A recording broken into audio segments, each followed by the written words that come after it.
no matter how you cut it, right? At every level, there's a new devil. And so as you overcome and as you slay one dragon on your journey, there's going to be another dragon to slay.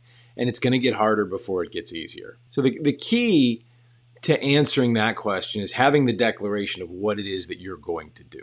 Now I go back to some of the things that I learned from Stoics. Stoicism is a really interesting philosophy of life, right? And it basically, one of the main edicts of it is the only way out is through. That is a mantra that lives in my head always, right? Once you start something, there is no other way out but through the problem. There's a great book called The Obstacle is the Way. That's an old quote from Marcus Aurelius, former emperor of Rome. This is when Stoicism, I think, was at its peak, really. You know, the main philosophies are really that once you make your decision, you make your decision right, and then you focus on making the decision right as opposed to questioning the decision. I think that makes it a lot easier to do. And there's different things that need to happen along the way in order to equip yourself.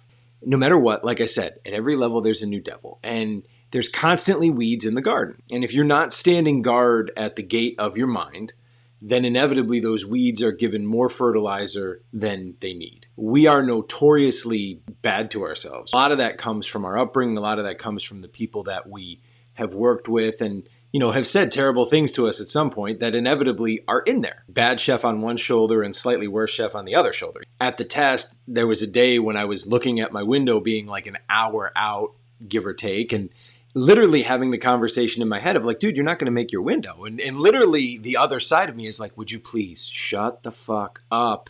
We're going to make the fucking window. And we're certainly not going to make the window if we keep talking about this, you know, like, and literally like that's what's going on in my head. I've got chefs tasting shit on my station.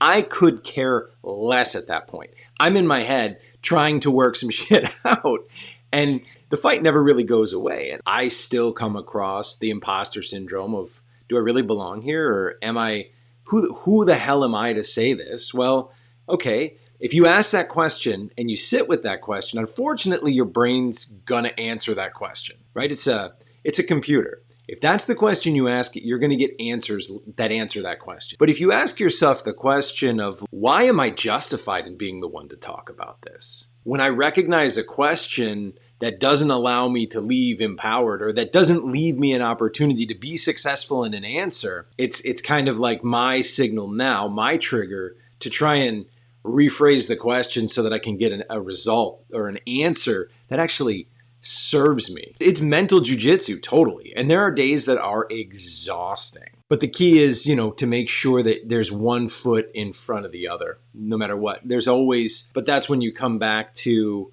you know, that declaration that this is going to happen.